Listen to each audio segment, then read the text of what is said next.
Hi, welcome to the Chrissy Mayer podcast. We are on YouTube, iTunes, Spotify, and SoundCloud. And if you're on iTunes right now, please go subscribe and leave a creepy or sexy review. I'm going to be reading their best reviews so long as they are 5 stars.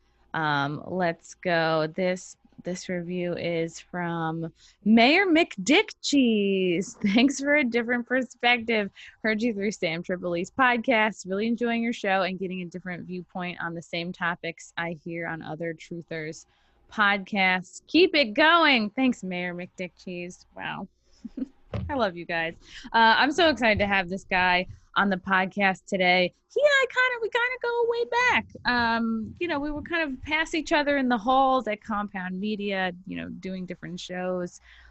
He is the host of the Boyscast Podcast. Also, his YouTube channel is incredible. It's got different sections on it for the Boyscast, for sketches, for on the street segments. Ryan Long, how are you, Ryan? Woo! I'm so excited to have you on. So you've been posting tons of videos. You have new videos on your YouTube every Monday, but your most recent video, which is called "When Wokes and Racists Actually Agree on Everything," exploded. It went super duper viral. I just checked before we started recording. You have almost 5 million views for that video on Twitter right now. Yeah. How does that feel? Is this the best video so far? Like, has this been the most? I've had a few other viral ones. I had a series called Trontopia, and I did all the videos for this place called The Hard Times, where I had this video bass player support group that had like 10 million views. But those were all 4 places. You know what I mean? I was making that for The Hard Times, then I was making videos for CBC, and I had a lot of so I've had viral hits before, but this was like on my channel, right? So it's kind of different. So everything went up and up and up, which was cool. But I don't know. It's always like fun because like the first second it's like everyone's sharing and it's all like cool. Like Bill Burr shared all these people, and then it takes about 2 hours for like open your phone. One comment's like you're the man, another comment's like yo fuck you. Yes, I have noticed too. Like with my couple of videos, like the first wave is like your friends, your fans, your supporters. It's all positive, and then the realness hits like maybe the next day, or like usually when it's like 3 hours later 100%. when it gets to LA time is usually when like if the haters are gonna start coming, they like to come like usually the second day. You know what else? It's a lot later. Is that the people that don't get it too. This one was a little more. People got it, but they just were arguing about it because it was like fairly controversial, or whatever. But whenever because I do satire stuff, and it's like the same as the thing where people are always posting Onion articles. You know what I mean? But the first day, and then if they get to like around 200,000 views by day 2, there's always a bunch of older people that don't realize that I'm making fun of that. Like I'll do like an activist character or whatever, and they go, I hate this guy. I don't think people should be like this. And you go, yeah, I mean, it's a character. And they don't get it because they're fucking morons.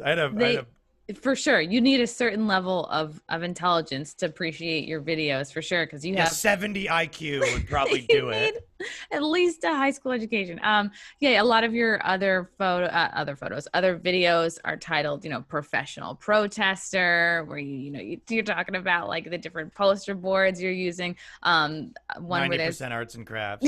yeah, you gotta go for the foam core, like the thick stuff. And then you have another video entitled "Selling Protest Footage to Fox and CNN," where you highlight, the different things that you're gonna focus on depending on what network. The woke Scold Hotline, When Trump Defines You. I like that you have both sketches, like real sketches, which is like when wokes and racists agree on everything, but then you also have these comedy news style videos that illuminate the hypocrisy of the left. I mean, you poke fun at the right too, but the left is like seems way more out of control right now. I feel like the right's scarier a little bit, but the left is crazier. Yeah. And they're also in charge of, especially the world I'm in and you're in. Like they control the fucking media. So it's like, the right, I might, disagree with far right on some things, but like I'm not really like they're not telling me what to do. I'm sure they would like to. Like if they were back in charge like it was in the 70s, they would be like, yo, you should not be having sex before marriage. But that is just not the case right now. But you know what's funny? Ben Shapiro, I did a fucking just even because I only moved to New York 9 months ago from Canada, right? Really? And, oh my God, you're that new. Yeah. Wow. So yeah, like I probably met you like right around the time I moved here, and I was here for 4 or 5 months before the COVID thing happened, which is fucking awesome timing, right? But good timing. But I've been always like making fun of these people in my videos and stuff like that, but now I'm like kind of in a world where they're there more. Like they're not in Toronto. I don't see these people at the comedy club. And so, but Ben Shapiro, if you know who that is, love Ben Shapiro. In the Trump one, I said I said the left wing people. I go, the left wing people. I like to watch stuff on TV where they say Trump's bad. My favorite joke's where you say he's bad. And then I said that Ben Shapiro, and then the right wing guy goes, I like to watch cool poning compilations with cool guys like Ben Shapiro. He lost his virginity at 28. And then. So Ben Shapiro and then Dave Rubin, I go, can we watch Dave Rubin's stand-up now? Because I'm like, I would want to watch Dave Rubin's stand-up. And then they both retweeted it. And I'm like, if they go back one video, I'm like trashing them pretty hard. And then Ben Shapiro retweeted that. And he goes, I actually lost my virginity at 24, if you must know. And I was like, wow. That's pretty funny. So he kind of had a sense of humor about it. And he's like correcting you to be like, it's not that bad, but it's still bad. Yeah. I was still pretty old. But he was being funny about it. I was like, yeah, that's pretty funny. Like that is the way to handle it if someone makes fun of you, I think. You know what I mean? Absolutely. It's just be like, yes, you know, when I get made fun of for like my looks or what, it's usually my looks. Like I'll just sort of, what yes, do they say, too hot? Oh yeah, always too hot. No, people like to call me a horse. The compound dogs get at you? There's just like, there's always the more stuff you put out into the world, there's going to be more trolls, but it's just like, God, what was it when it was popular for celebrities to say like, oh, I'm not going to be doing any parts that are of someone that's not white if I'm white, right? Like the whole, like you can't voice over a character unless it's your actual race. Stick to your own. Yeah, stick to your own. And then somebody said, oh, like Chrissy, she was going to film this horse movie, but now she had to give up her role or something like that, where they were like comparing me to a horse and saying, God. Oh, are you going to film this movie? And I actually wrote back saying like, oh no, I actually have a conflict. I'm going to be filming, Seabiscuit 2 during that time. So I'll just try to like lean into whatever they're saying about me, because that frustrates people more. Brian, when did you start doing these kind of videos that are just, poking fun at reality? Like, I think you're such a perfect example of what comedians should be doing right now. Really? It's like your views are kind of, they don't matter. It's although I think it frustrates some people because they don't know what box to put you in, because you make fun of both sides. And I think you're just a perfect example of like what comedians should be doing right now. You should be making fun of, first of all, you've been able to pivot. It's like most of us are not doing stage shows right now, and your YouTube is fire, your podcast, you're regularly posting content. You have these super funny sketches. So, you're killing it. You're doing what I think every comedian should be doing, but most of them are not, because it's easy to get crusty, and some of them are old, so they've figured it out. When did you start really getting into doing these videos that are commenting on kind of fake news or how bullshit the coronavirus is and so forth? And even before that, just like what you said before when you were saying like the woke left is crazier, and it's like that probably it's kind of like this is probably the best way to describe the perspective. You're like, these guys are fucking out of control, and the right wings are like, these guys are these fucking libtards. You're like, okay, you guys aren't that cool either. That's it. You're not like, all right, you guys are out of control, but you're like, all right, listen, like 50-year-old, like, cool Trump guy. You're like, not the coolest guy in the world. But so you think Trump, like super Trump supporters are also very easy to poke fun at. Anyone who takes anything too seriously is a fucking, is right for that. Yeah. And anyone who has the same, and it's like, I do have a perspective, and again, I don't like to fucking make that my entire identity, because there was a time where that didn't have to be the case, where like, you weren't defined by your fucking political identity. But I go, if you're on the left and you think here's the 20 things they think, and you think them all, or even like worse of them, be clear, if you lived in friggin' Alabama, you would be the person getting mad for people burning flags. You'd be that exact same person. You just were born here.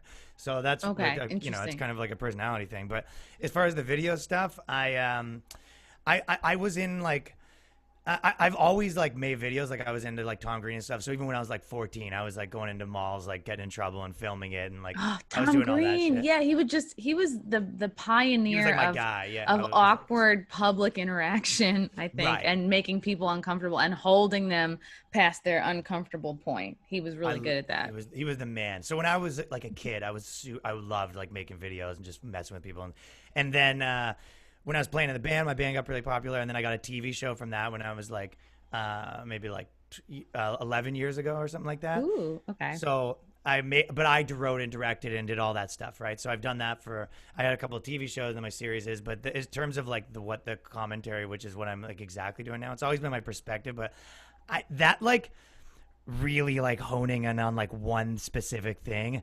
Do you know when like you have a joke where you're just like, you can tell the audience is like, oh fuck, you just nailed it, like that kind of thing? Mm-hmm. That's like, yeah, it's more than laughing, and it's not clapter, like not to be confused with clapter, which is not funny and just agreement for how it looks. Scratching an itch. Yeah, because what you're talking about, Ryan, is like the laughing, but like hitting the nail on the head of observation about society or the world. They've been trying to like. They have a wishy-washy opinion. Like a lot of times people have been like in arguments with people, like, and they're sloppily trying to say what I'm saying, like super concisely. And then they're like, that's what I've been fucking trying to say for a year. Mm-hmm. And then also it's like, you say it and it's like an actual funny, like where the funniness doesn't come from that. Like the actual jokes in the video or the funny parts of the video come from actual comedic devices, like tension between people and stuff that is irrelevant from the actual the point you're making a lot of times. Yes, yeah, that's a really good point, Ryan. So it's like like good comedians, if they're doing their job and they have their skills honed, like part of being a comedian is being conscious of like saying the most with the least amount of words, right timing, tension between people, right, the knowing your audience, which feels more to like live shows. But if you're a good comedian, then you have a good handle on all that, and you would be able to convey a truth about society. Yes, it's comedic, you're doing it comedically, but you're probably able to do it better than a lot of other people. Maybe they're just, regular people or reporters or like, some alternative like news source or something. A comedian like you, able to get a point across better, funnier, and more concisely than people who don't have these comedic skills. Yeah, I always think it should be funny if it wasn't making a point, and it should be funny if you don't watch the video and you just watch the audio. So I kind of always think that. So you mean like you want somebody to laugh whether they're just watching the audio or whether they're watching the video as well? Yeah, and they're like the three elements. I always wanted to like stand alone. If this point didn't mean anything to you, like my bass player video, like I was doing bass player support group and I'm making fun of this very specific thing, bass players, right? And in the music community, it's kind of like, fuck, everyone's like, oh my, like, yes. But if you don't know bass players, you should understand the funniness. Like if you're watching that Trump video it's like the last one I did, which was, the wokes and racists actually agree. It's a guy with a shirt that says racist and a guy with a shirt that says woke or whatever. So like, and then the things they're saying are funny and it's making points, but like the funniness is it's like two grown men with this, having like a day in the park. It's so funny, visually hilarious. It's like you and Danny, what's your, it's Danny Polachek. Polachek. Okay. I don't know how to pronounce his last name sometimes. Danny jokes. Danny, also a friend of Compound Media and just a hilarious guy. It's both of you guys, right?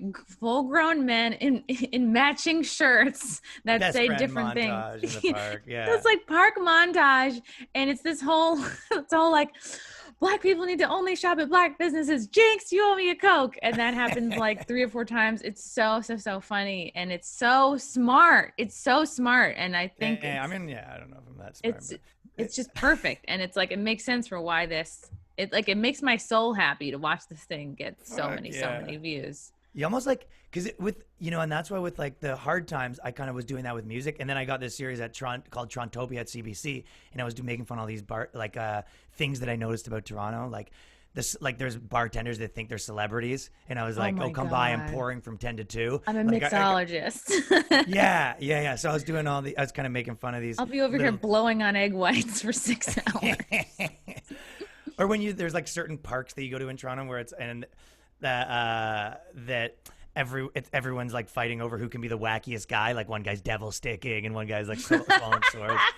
or the chefs, and some people have made this, but this was like 7 years ago, so it was a different part. But like the idea that the chef, like the one chef shows up and he doesn't have enough tattoos, so they have an intervention. They're like, being a chef is not about making food and all that kind of stuff. It's about having a bad tattoos. Yeah. So, oh, right. So I feel like we were getting away from your bass player video point. So like bass players are what typically, I imagine they're kind of upset that because they're not the front man at all, and they're not even the lead guitarist. They're in the back, sort of just making a dull noise.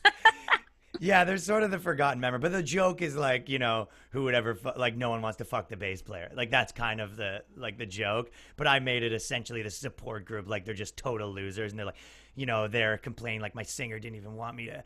I wrote this new song and my singer wouldn't let me play it, and the other guy's like, your singer's a moron. That's beautiful. And it's just like boom, boom, boom, boom. I've hooked up with a bass player in a band once. He was like a white guy with dreadlocks, and man, those dreadlocks smelled so bad, especially when they're hitting you in the face. It's like, ugh.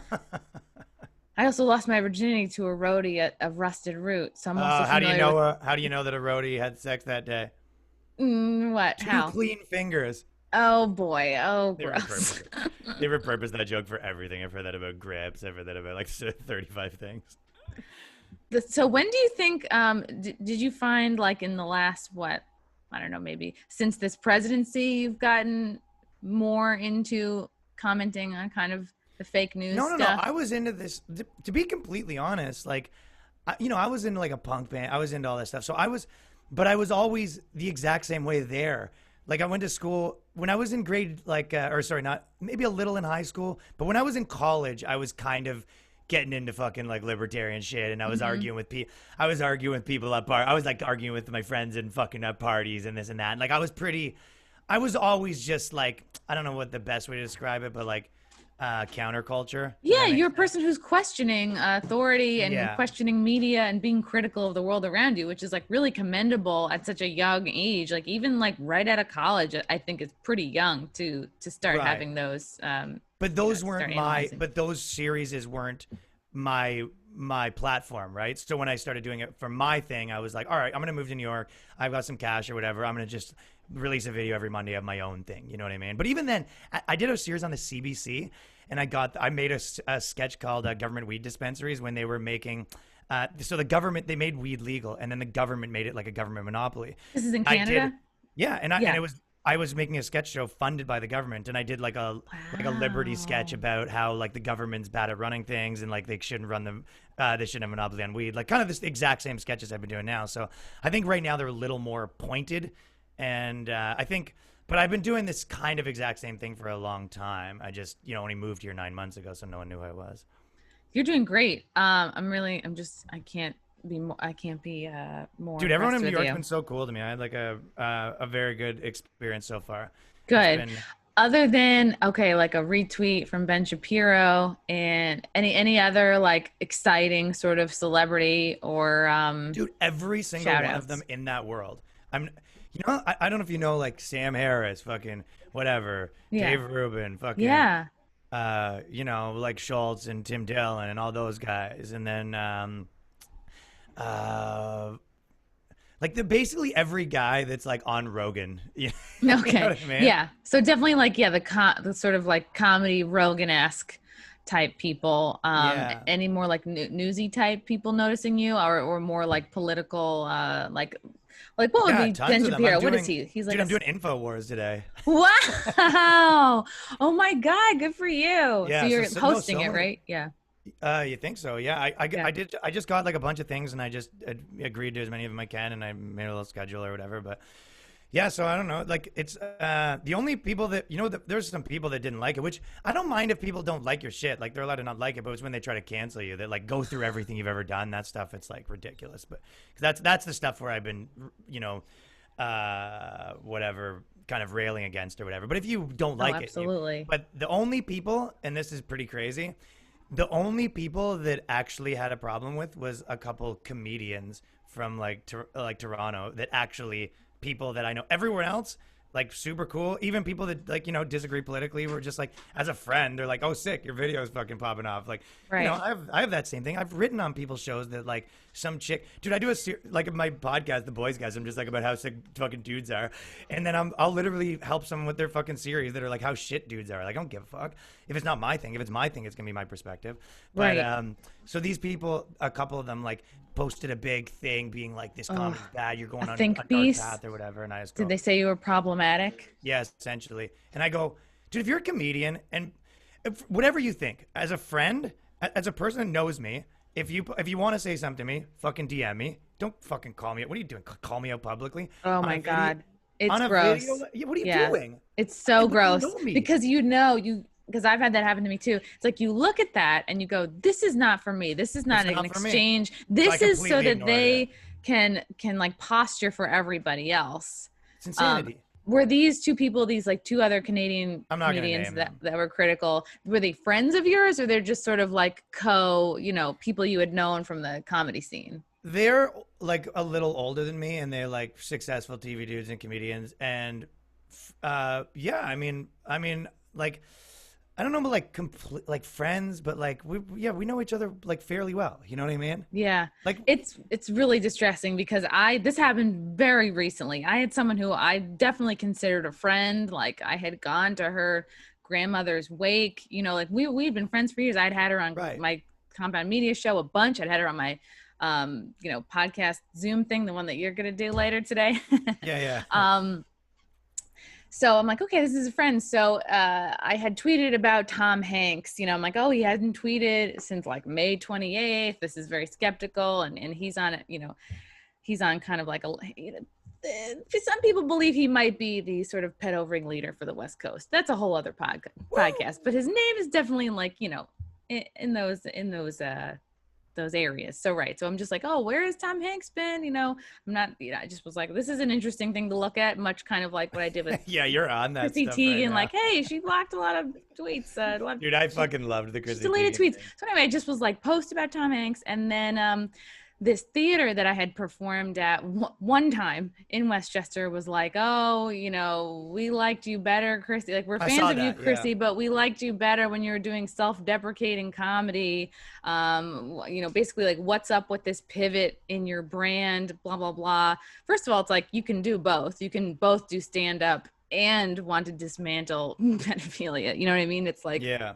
it doesn't mean like I'm changing my comedic style. It just means I am also commenting on this. Anyway, so they put that out. And by the way, like me in that theater, like we made up, we're good. I'm going to do a date there, as soon as cool. they open up again. So anyway, the point of this is that, so this friend of mine never wrote to me, but like sort of replied to that saying like, oh yeah, I've noticed this change in Chrissy. It really bothers me. It's really sad. This is why I never had her on my podcast. Like very much posturing to me. It looked like, oh, you're sucking up to this theater. You want to get booked there by saying that you condone, you don't condone, or you're against ridiculous. This, whatever it is, my change in brand, which is not even a thing. And so then I reached out to her. I was like, oh, really? You're concerned? How come you never hit me up? How come you're just sort of like publicly shaming me on Twitter? So because they don't give a shit. It's not interesting about that at all. And to me, that kind of behavior points more towards jealousy than anything else. Well, it's honestly, and I've thought about it a bit because I was like, I decided whether or not I was going to like address it or whatever. And I decided not to.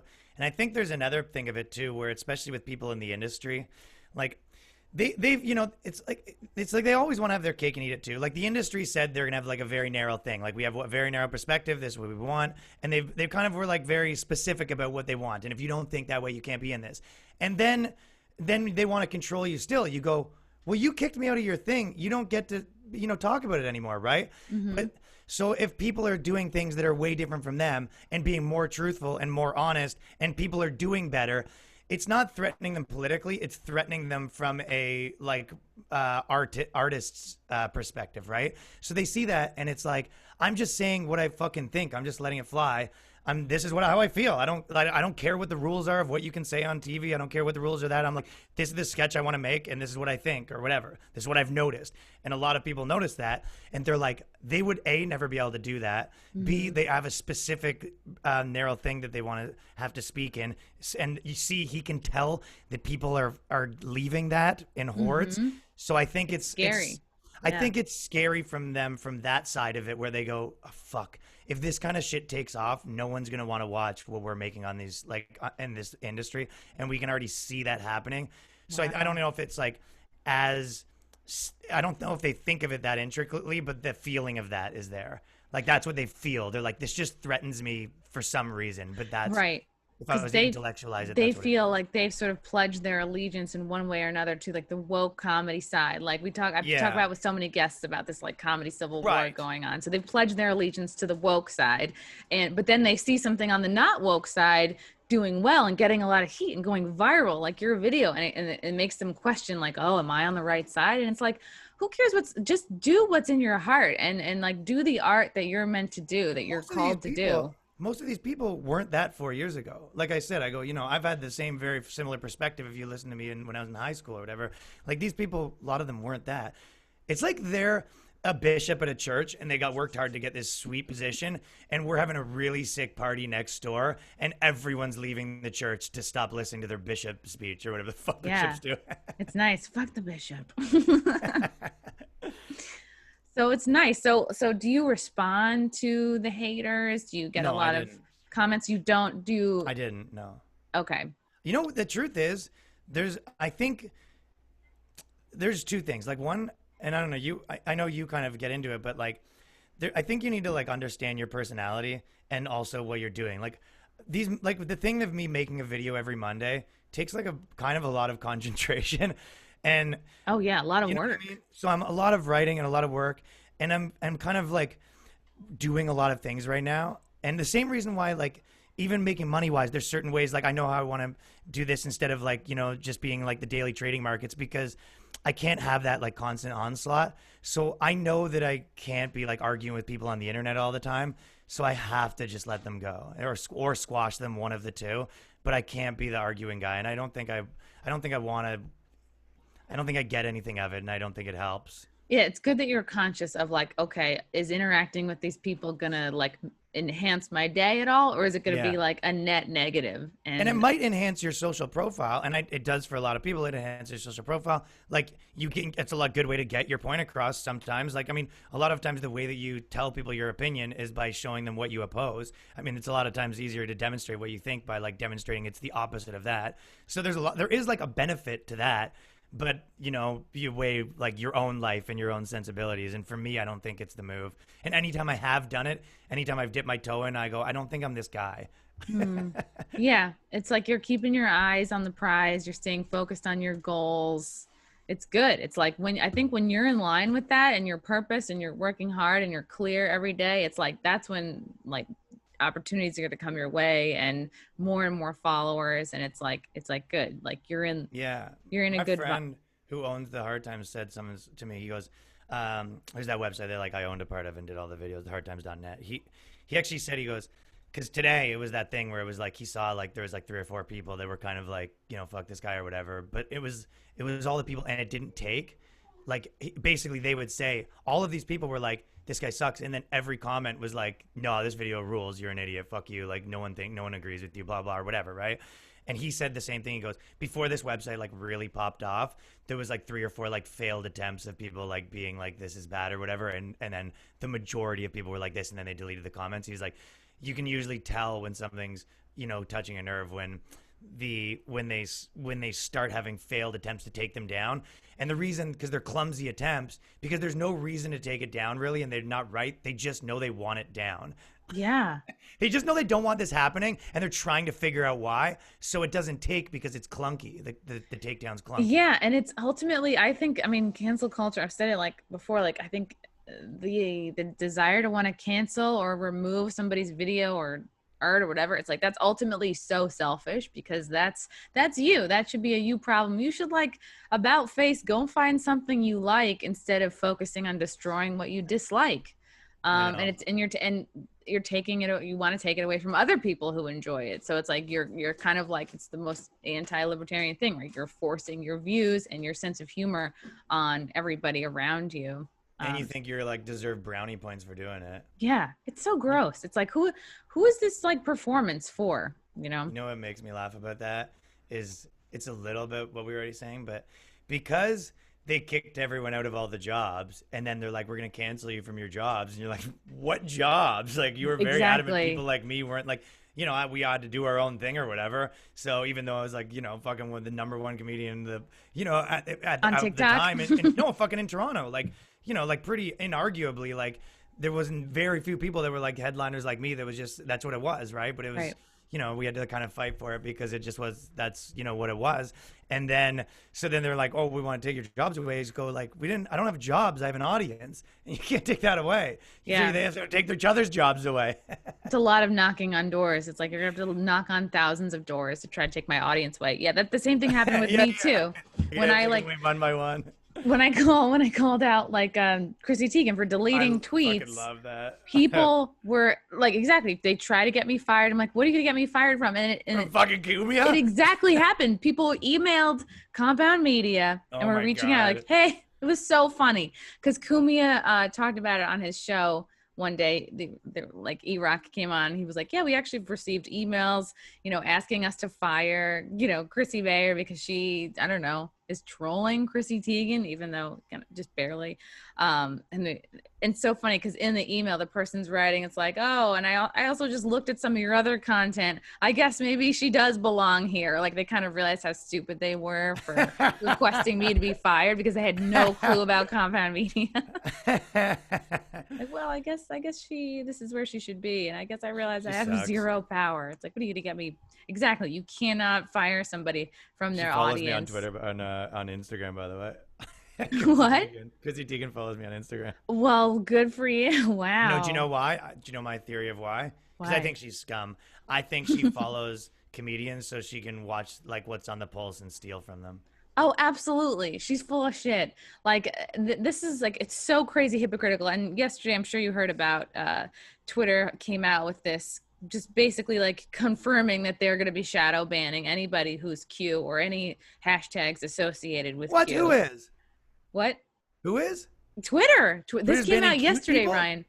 If you go on to Twitter Safety, like at Twitter Safety, they have they came out with this whole statement about how this is, because remember Chrissy Teigen was like, you need to do something about this or this is actually scary and I might actually leave Twitter. So this is Twitter's response to Teigen. I mean, I guess what a fucking loser. They're all sucking her dick. It's really disgusting. She tries to cancel other people and then plays the victim. Yes, that is her whole life, is canceling other people. And I hate and so Twitter's response is basically, this is what we're going to do about QAnon. We're gonna shadow ban them, which there is a shadow banning website. I think it's called like shadowban.eu. That's how you find out if you're shadow banned? What is it, Frank? It's shadowban. This is what we were doing last night. Have you we're looked? Looking up. Are you? No, I checked and I'm not. Did you look up anyone else in like around here? Shadowban.eu. Did you find out anyone that was? Yes. Oh, I found out a ton of people. So, and I was looking up conspiracy people. I was also looking up my porn star buddies because I know that they have been shadow banned for eons. Oh, yeah. So let's see. You can look. So Tommy G, who's a conspiracy guy, he has a search ban. Sam Tripoli has a reply deboosting. Riz Flex, who's my other conspiracy girlfriend, she has a reply deboosting. This is all on Twitter. The Collective Q has a search ban. Karma RX, she's a porn star, she has a search suggestion ban, which is, and for a lot of these people, like if you're typing their handle into the search bar, it just will never auto-populate. It just will never come up. So if you don't spell their name right, it's like you're just never going to find them. Martin Geddes has a search ban. General Flynn has a search ban. Inevitable ET has a search ban. Impulsive Woman has a search ban. Search suggestion ban. Is that Logan Paul? She is. I think she's a Q lady. Q Storm 1111 has a search ban, and so yeah, it's an interesting website so you can see how you're banned. Tim Dillon not shadow banned. Andrew Schultz. A lot of those guys thought they were. Andrew Schultz not shadow banned, but it's an interesting thing to stay on top of. So yeah, this just came out yesterday. Twitter's like, yeah, we're going to be shadow banning these Q people. Yet they're okay with Chrissy Teigen having years worth of pedo-esque tweets. There's so much hypocrisy. It's like, oh, because they're potentially dangerous, yet they do nothing about Antifa. They do nothing. I have nothing wrong with people fucking making like pedo jokes or whatever, but it's like, then don't fucking throw stones at other people. That's all. And this is to your point, Ryan. So like, yeah, like this idea that I'm sure she does follow a ton of comedians to figure out how to be funny. Because I really think she does, dude. I've watched a few of those people. I'll see people follow me. There's a few of them. They followed me. And then I released a joke, and then they made like a meme of that joke with word for word, and then posted it and got like 1 million views the next day. That's so gross. But those people, it's like when I was interning at Conan O'Brien, I was talking to one of the writers, Jose Arroyo, and I asked him about joke stealing, and this was so many years ago, but I still remember it. And I was like, what do you do about joke stealing? He's like, you know what? They can take a bucket of water, but they can't take the well. And that always stayed with me. It's like, if somebody steals your stuff, it's like, okay, but they're not you. They're not your brain. They don't have your creative genius. That's true, but these days, that's not completely true. They can just keep stealing. Yeah, they kind of can take the well if it's your Instagram. Okay, maybe I got to update my quote. Well, but with comedy, take my well. Yeah, if it's comedy, it's true. It's like if someone's stealing your jokes or whatever. Yeah, I agree. It does suck. It does really suck. I really feel your pain. And Chrissy Teigen's whole, she was like, oh, her response to people, having receipts on all these icky pedo tweets was like, I was being sarcastic. I was joking. It's like, Chrissy, you're not a comedian. You are not funny. You don't have the skills that, you think you're the self-proclaimed mayor of Twitter, but that doesn't mean that you can just say, oops, I was being sarcastic on, to defend these creepy, gross tweets. Right. It's not okay. Well, obviously it's the issue is that she's like a fucking hypocrite. Huge hypocrite. Yeah. Let's cancel the world until people want to cancel me. And then, now it's dangerous. Yeah, I know a lot of people have different opinions on that. Like some people have the idea that like, no, I'm against, I'm against canceling like across the board, even to the people I don't like or whatever. But I go, no. There's like people fucking, you're teaching them a lesson. It's like not about, I'm into canceling right now. It's like that's what you need to do for people to wake up like, oh, this sucks when it happens to you. Like people need to see it happen to their friends and stuff. And you go, see, how do you like it? And you go, not good. And you go, yeah, maybe this canceling thing was a bit much. Like, and a lot of people that does happen. Like they see it happen. Someone will be like, this person's this or this. And then you see it happen to their friend and you're like, well, I know he's not that. So maybe there's something fishy going on with all this stuff. It's like, I agree with you that Chrissy Teigen is scum. And it's like, if she's not directly involved with like the adrenochrome stuff and the cannibalism, although she did allude to it on that one viral clip that's going around, the one with like Netflix, where she was like, would you eat a tiny piece of human meat? And the guy with her is like, ugh, no. And she's like, I would. So if she's not already doing this stuff, she is for sure involved in the circles of the people that do, and for sure knows about it.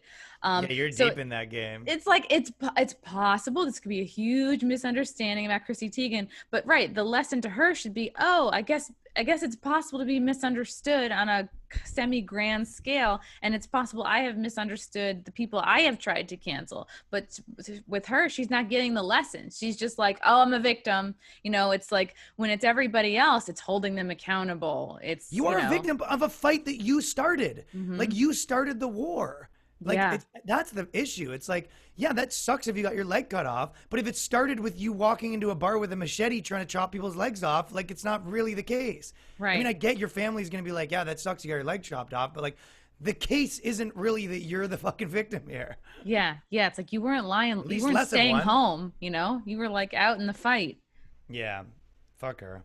So fuck all that shit, man. Fuck Chrissy Teigen. Anyone that like is dedicating their life to just ruining other people's lives, like it's the worst type of human being. It's a venomous philosophy, and it's like lacks empathy of any kind.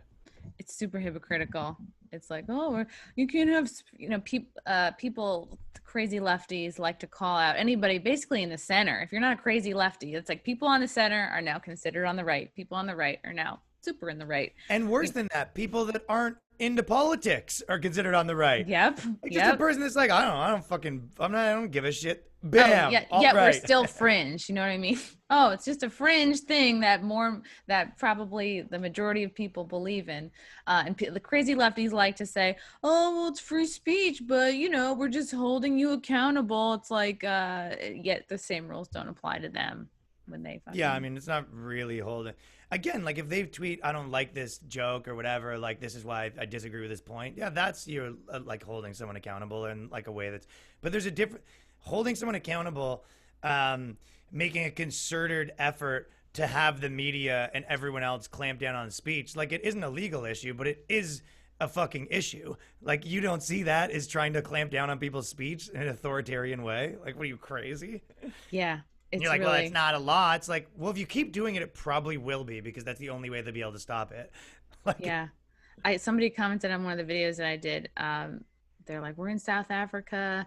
They are really clamping down on free speech. Like if you even mention 5G, you get like thrown in jail. It's like, woo. It's always interesting to see like what other countries are experiencing. Yeah, there's actually a website you can go on. God, and now of course I always forget that you can go on and see like how honest the reporting is, or how honest the news is in your country.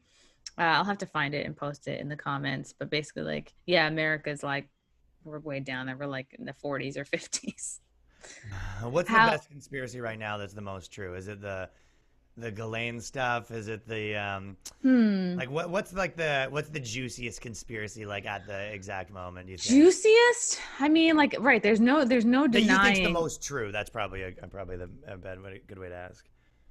The thing I'm least into right now, or I'm the least excited about, the lizard people conspiracy, that we have like people who have shape-shifted over time. There's so many levels and layers to everything, and they kind of all link together. It's like we know for a fact there's pedophilia in Hollywood. Isaac Cappy, he was like buddies with Seth Green. He did a whole like Periscope where he outed like some of the biggest Hollywood pedos, like Spielberg and Spacey and Hanks. Yeah. And then he was like mysteriously committed suicide like a couple days later. And we know from watching Judge's family just get murdered? Yeah. She so it's like we know that Deutsche Bank is clearly trying to not get in trouble because they were watching Epstein's use of money, right? So if Deutsche Bank knows what he was spending on, and it points to a lot of child trafficking, then they're kind of semi-responsible, or at least they knew what was going on, right? So that was pretty obvious. And we know from watching Out of Shadows that Out of Shadows is a documentary where this guy he worked as a stunt double in Hollywood for like 20 years and all, and the pedophilia he saw there. It's like we know that exists. And just like we know about Epstein and Epstein Island and what went on there, because it's like eventually this stuff gets into the mainstream media like little by little. And then also on Turkish news, they had this big thing about adrenochrome. Like they had this, it was on like one of their major news stations, and it was like pictures of different celebrities with the black eye underneath, which is one of the side effects from taking adrenochrome, and talking about like, wow, these celebrities are these ages and they look like they haven't aged in 15 years or 20 years or whatever. So there's like little whispers of other stuff coming out on different countries' news, which is kind of exciting to see. Like, what am I most excited? I mean, none of them are exciting. They're all like very concerning. I think just the degree to which free speech is being censored on all social media is like, that's no longer conspiracy. That's like so fully out there, and it's so concerning because like straight up depersoning. They want to make we're not North Korea. It's and this country was founded on those ideals. So we'll see. Even just like little weird things. And so even that last video that we just talked about, so on YouTube it did like, I don't know, it's at like 600,000 or something like that, which would have been your wokes and racists agreeing video, which would have been a certain amount of money, but they didn't approve it for ads. That got limited monetization. It got a yellow limited money to sign. 0, but it wasn't even that. It was that they didn't. It just left it in transit, and then after 3 days. What? Like, so now it's been 3 days and they just haven't even, and whereas normally that takes 5 seconds. Yeah, It's that would never take 3 So days. that would have been like, I don't know, like, whatever, $5,000 or something. But they just, That's amazing. Well, yeah, but I don't get it. But it's just an interesting thing that they just kind of like, it's very pointed. You know what I mean? Like when the video starts going viral and they don't, I don't know. So wow, I'm so brand new to the YouTube monetization because it took me several months because I didn't really start with my YouTube channel till like April, May. I started all that stuff when I moved here. So I'm like kind of behind. So I hit 1,000 and then like, the next 1,000 came quicker and like it does. But I just started doing monetization. I think I've made like $50 so far. It's like, whatever. It's more about like getting your stuff out there. No, you're not looking at the money as money. You're looking at it as like a gauge of, growth, right? Right. And it's interesting because about half of my videos, of my interviews are like, get the yellow money sign. And it's weird because it's like, sometimes I won't even put I get that, yeah. comments. Like sometimes it's not even about the title or what I write. It's like, are they scanning the words? It's like, How do they even know? Yeah.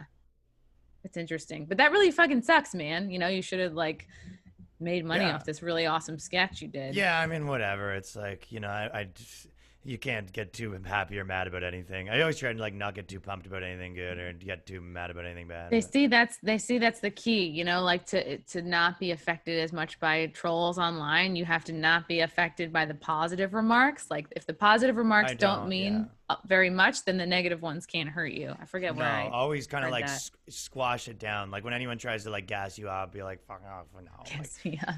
Yeah. Yeah. And then I feel like that works for making good art too. Like even with stand-up, I always try to say like never enjoy it when you're like killing. So it's like never fucking make that feeling like associated with your enjoyment because then you'll start like doing the wrong things to get it. I totally agree. I can't enjoy success. I have a very hard time taking compliments, like always have. If someone's like, oh, you're looking hot. I'm like, I gained weight in Clar. You're looking hot. No, I'm not. You're looking hot. Or if a video does well or an interview, I'm like, oh, well, that was a good guest. I can never take any kind of like compliment or responsibility for my own success, but I'm working on it, whatever. Well, that's why the metrics are good because then you can remove your emotions from it. Like, again, like, whether that's like a new joke or something like that. Like if you're working in stand-up, like don't look at like whether you're killing, but you look at if your new stuff is like, seems to be doing better than your old stuff, and then you can look at that as a metric from getting better. So you know what I mean? You can find like metrics like, is this like hitting a nerve with the comments more, or is this, and then you look at those metrics, then you can remove your like emotional like guesses out of it and just be like, okay, look at that and I'll make the right decision because of it, but I'm not gonna be happy or not happy about it. Yeah, that's really smart. I was doing an interview with Paul Verzi, and he was saying like before he kind of had like a hard time getting Comedy Central's attention because he's like a straight white male. But then when he was packaged with other comedians with a Bill Burr Presents, and then it blew up, the numbers were fantastic. He said he felt so good because it's like, yeah, Comedy Central, now you can see it's like I'm an undeniable talent. It's like if you can see the numbers are doing well. I know. Yeah, it's so good like when your woke shit is not always the answer. It's like, oh, guess what?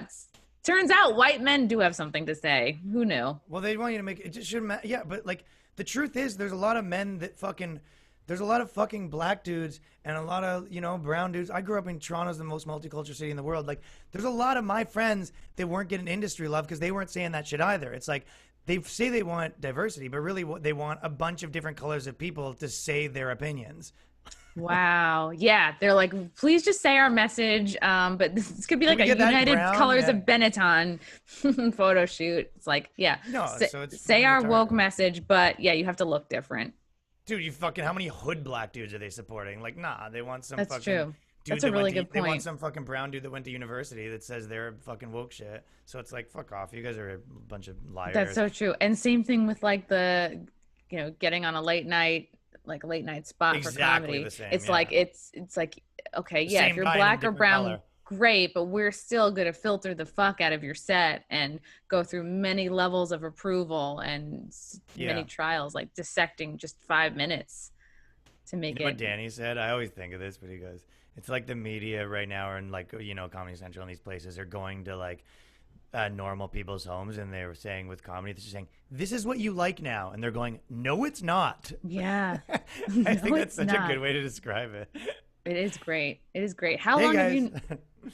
how long have you known Danny for? Since I started comedy. But we actually went to the same university and the same program, but we didn't know each other because he's a little older than me. But when I started comedy, he was one of the first people that was like, "Oh, you know, I know some people because you were the guy in that band at the university or whatever." Blah blah blah. Where did you go?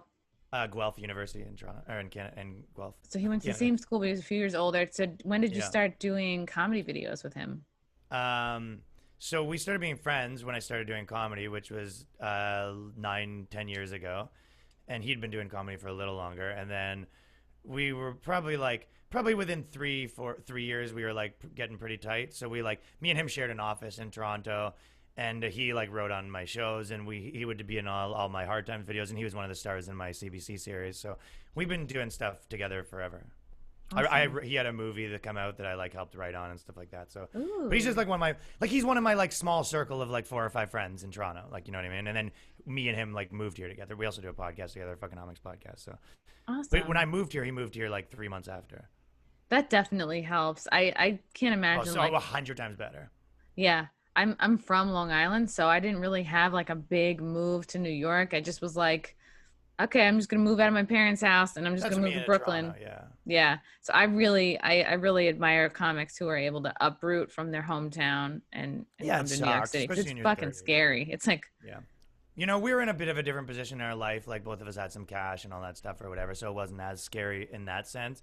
But I will say that when I first moved here, I came without him for 3 months, and he was kind of wishy-washy about when he's coming because he's one of those guys that won't really tell you his moves, you know. Mm-hmm. But I go.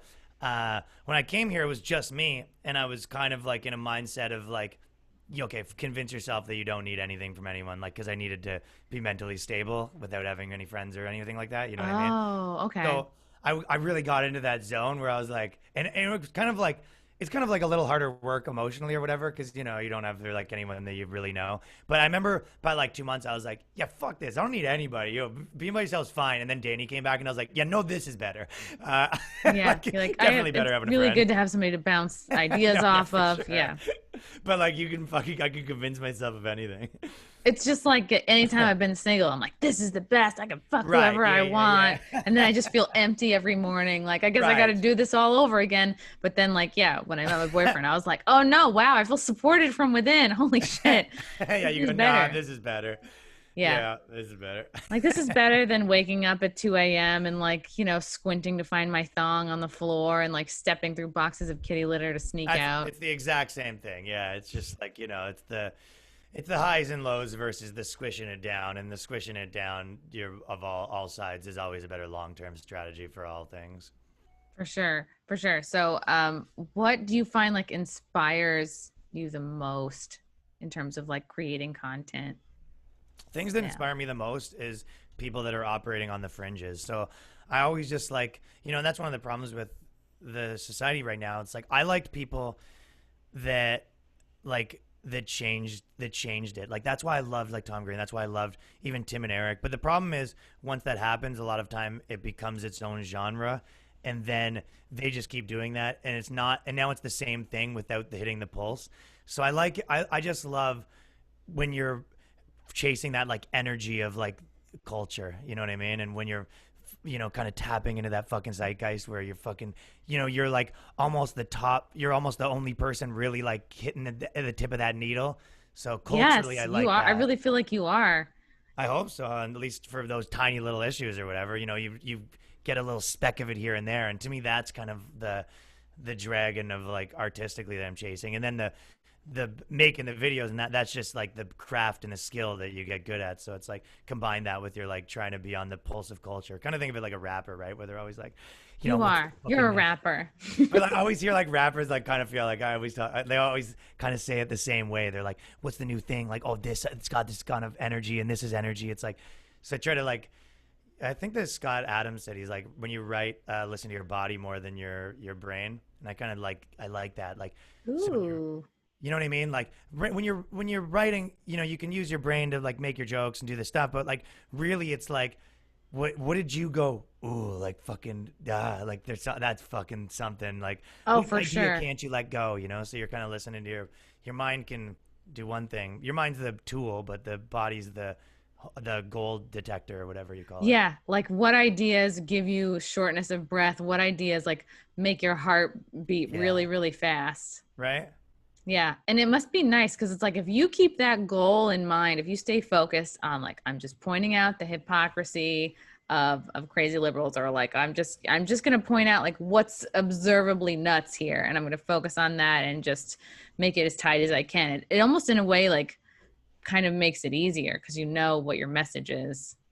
Yeah, for sure. If you have a very honed in perspective, I mean that makes everything easier. Like with comedy or not, like so many people are kind of like, what do I even talk about? And you just hear them kind of like saying this, but like, well, what do I talk about? The same stuff I'm fucking yelling at my friends at a bar about, like the stuff Mm-hmm. that fucking makes me, that I'm excited. Same thing I'm fucking yelling at my chick about. You know what I mean? Like the Yeah. shit that I'm, And it's I'm not about, if you think of it fired as up like about. a whole book, right? Like, oh, it's like I don't have to read this whole book or talk about this whole book. It's like what are you putting the magnifying glass on? And if you just like keep it there, Yeah, it kind of simplifies it. 100%. Yeah. How do you notice like with the shadow banning and the freedom of speech issues we're starting to have in this country, how does that compare from what you know about Canada? What I know about Canada You is know, a from lot being because I from there. live. You're um, familiar with Canada. I mean, it's better here, so it is interesting that like maybe I brought some bad luck because it seems to be clamping down and stuff like that. Don't Where it blame was, yourself, it Ryan. was better. One of the reasons I moved here is because of that. In Canada they don't have freedom of speech, but also they don't have a big enough population and importance of media to have a counterculture. So it's like I would Hmm. describe it as if Comedy Central was the only thing. Where it's here, there's a lot of other people that make a living. So I mean, for me, I can understand why people say this is a problem, but for me, it's still way better. I mean, there's a lot of people being truth tellers out there right now, um, and have big audiences. And for me, like from a guy from Canada, that fucking it kicks ass. So I think this is cooler than what it was where I'm from. So I'm still it sucks, but it was better than what I was from. So yeah, here overall, you're like, well, this is better than what I'm used to. To I be have an more freedom artist, here. to Yeah. be an artist, no question. I don't even, it's not even debatable. Yeah. What kind of problems did you run up against specifically in Canada, or what was like, oh fuck, I can't There's do no this. I gotta move. counterculture, right? So it's like, so the problem with having no counterculture is there's only the mainstream, which everything has to be that. Because imagine there was 8 spots in all of America for people that were going to be the big showcase or whatever. It would very quickly develop its own pulse of what that spot looks like and what whoever the 1 or 2 people are looking for, and everyone would just slowly become that. Copy that. Yeah. Yeah. So it happens in music. It happens in art. It happens in television. So I mean, if you're gonna be, and I've always been like a counterculture person. I was in like a pretty famous like punk band in Canada and stuff like that when I was younger, and it was like, so for me like dealing with that was always frustrating because there wasn't as much of a home for it. Whereas now in America, there's enough people that there really is a way to make it work without saying the mainstream thing. So I think that's one of the greatest things about this country. So Yeah. Yeah. So American, Ryan. I love it. Yeah. Because if I'm we're gonna go not America. Yeah, I'm going to Edinburgh, full and American proud to territory. be, Yeah, if we're not limited to like what the few gatekeepers decide is funny for the rest of us, like man, yeah. is that canceling out a whole lot of other viewpoints and what's funny and what people could enjoy. It's like, and right with music, it's really crazy. You see that with like, I was hearing that they have fake like the Billboard charts. What But was even it? this, Chris, Yeah. think about this. They go, they've been trying to rig the music industry. They go, even at one point, it was basically like you don't hear any bands anymore. You're like, bands are kind of done in the mainstream. That's not the new era is hip hop, and the same thing that happened in comedy. Like, there's not going to be any more like white punk bands that you're going to be seeing and fucking blowing up on MTV. Like, that's not what's happening. Then what happened? DJs are filling out arenas. A bunch of fucking skinny tattooed white boy Yeah. DJs are performing for 20,000 people. And you may never heard of them in the mainstream, and they're making millions of dollars. It's like, people can adapt here. There's Yeah. always So gonna be how a did that cancel. happen? Like, how did That's DJs exactly. get? I just told you how it happened. They just like people would be like, stopped. oh, I love hearing this guy. No, it's not about they loved hearing this guy. It's about bands were kicked out. So they go, it used to be when you were a kid, you could be in a band and then you could be potentially famous on MTV and you could do all that stuff. And then they said, that's over. So kids were like, people are smart. They kind of move around, right? So they basically find said, a way. there's not going to be any bands anymore. Like you can't name 3 bands. And if you do, you named like pop acts like masquerading as bands or a band that was like 20 years ago, There's no new famous, even Blink-182 or whatever the fuck. Wow. And if they are, That's true. they're nobody, right? There is the odd ones, like Pop's really cool. I can name 5, but they're like on the underground. They're not big stars like that. You know what I mean? They're not plucked out. Yeah. Fiddler's cool, but they're not everywhere. They're on a little bit on the radio, alternative stations, but not the way it was because the mainstream music became hip hop the way that the mainstream comedy became woke. And then, so if you were like a fucking renegade 17-year-old in school who listened to cool as fucking shit, you're like, either I do this or I become, you're like, I'm not going to be in a band so no one can hear it. You're like, oh, okay, who's the thing? And then it's like, oh, there's this underground DJ fucking blowing up and so everyone decided to be DJs. And then just the people that used to be the kids that would have been in punk bands, now they became DJs. It's the same guy, fucking tattooed white boy with fucking whatever, you know what I mean? And then now that created its own community and then the world paid attention to it. And it's like creative people in each, whatever their areas, whatever their sector, like creative people are kind of like an ocean, right? There's just, you're never going to cut down. There's always going to be creative people who are called to like express, right? And it's like if one stream is usually the band's, it's like, okay, well that stream is now cut off. There's these people have to find a way. So it's like new streams are going to be created for people to flow into, like DJs. And now that's for podcasting. and podcasting for comedy. It's like, oh, we're not, the good ones aren't getting all plucked up for SNL, for Comedy Central, for like sitcom deals or whatever. So it's like we find different streams. Exactly. That's how I think of it. Yeah. That nail on the head. Yeah. I'm going to make a cartoon for that.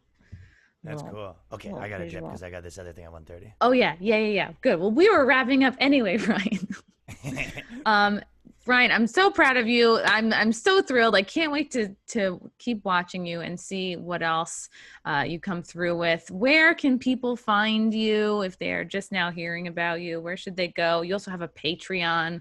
Yeah, thanks. You were always one of the nicest people when I first moved here, so I always remember the people that were like that. But the Patreon.com/TheBoyscast, and my podcast is called The Boyscast with Ryan Long, and I release a video every Monday at Ryan Long Comedy on YouTube, YouTube/Ryan Long Comedy, and at Ryan Long Comedy on Instagram and Twitter too.